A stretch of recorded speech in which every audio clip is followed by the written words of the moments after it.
Yəni əgər Musanın anasına verilibsə, Musanın anasına vəhy Vəhiy verilibsə, verilibsə, ha. vəhy deyir, Fatimiyə də vəhy gələ bilər. Bunlar bunu burada qarışdırırlar, başa salıram belə şey edə bilmirlər. Aydındır. Yəni əvvəla onu qeyd edim ki, vəhiy nə deməkdir? Vəhiy Allah Subhanahu va Taala'nın istədiyi bir bəndəsinə, yəni seçdiyi və istəyib seçdiyi və öhdəlik verdiyi, yəni peyğəmbərlik risaləsi verdiyi bir peyğəmbərinə xüsusi olaraq göndərdiyi bir mesajdır. Bu ya Allah Subhanahu va Taala bu vəhyi həmin rəsulunun ya qəlbinə salır. Yəni bəzən vəhiy peyğəmbərlərə onların qəlbinə bir ilham formasında gəlir. Yəni bir ilham gəlir onun qəlbinə. Ya Allah Subhanahu va Taala ona mələk vasitəsilə vəhiy göndərir, ya Allah Subhanahu va Taala birbaşa onunla danışır. Necə ki Musa əleyhissalamla birbaşa danışırdı.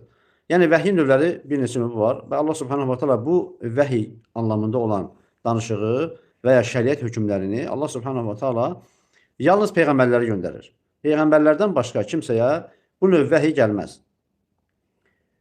O ki qaldı, kimlərdəsə deyəndə ki, belə də Fatimə radiyallahu anhə bunu bilə bilməzdi və s. O deyir ki, yox, necə oldu Musanın anası bildi, Fatimə bilmədi. Əvvəla onu qeyd edək ki, əgər sən bu qapını açsan, yəni sən bu qapını əgər açıb Fatimə radiyallahu anhəyə bunu aid edirsənsə, demək ki, bu hər bir insan bu qapıdan istifadə edə bilər. Yəni sabah biri gəlib deyə bilər ki, nətər olur, filankəsə gəlir, mənə də gəlir də. Filankəsə olur, mənə niyə olmur? Aydındır. Yəni bu qapı açılanda artıq bu hər kəs ittifaq edir ki, bütün məzhəbindən asılı olmayaraq. Yəni belə qapıları açmaq fəsad yaradır.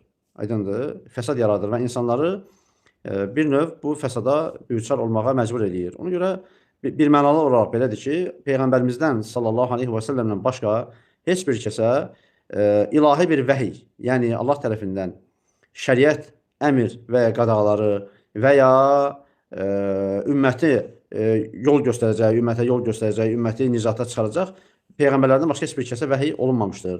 Nə Əli ibn Əbi Talibə, nə Fatimə radiyallahu anhə, nə Həsənə, nə Hüseynə, nə Əbu Bəkrə, nə Ömərə, nə Osmana, heç bir kimsəyə. Yalnız Muhammed peyğəmbərlə vəhiy yekunlaşdırmışdır. O ki qaldı Musanın anasına, Allah təbii ki, və uhaynə ilə Ummu Musa, Musanın anasına vəhiy etdik. Orada vəhiy bu ilham vəhyidir. İlham vəhyi, yəni Allah Subhanahu va Taala bir kimsənin qəlbinə o şeyləri sala bilər. Aydındır, insanın qəlbinə o sala bilər. Bu da ərəb dilində vahiy adlanır. Yəni ki, görülməyən bir necə deyim, təsirin insana çatması.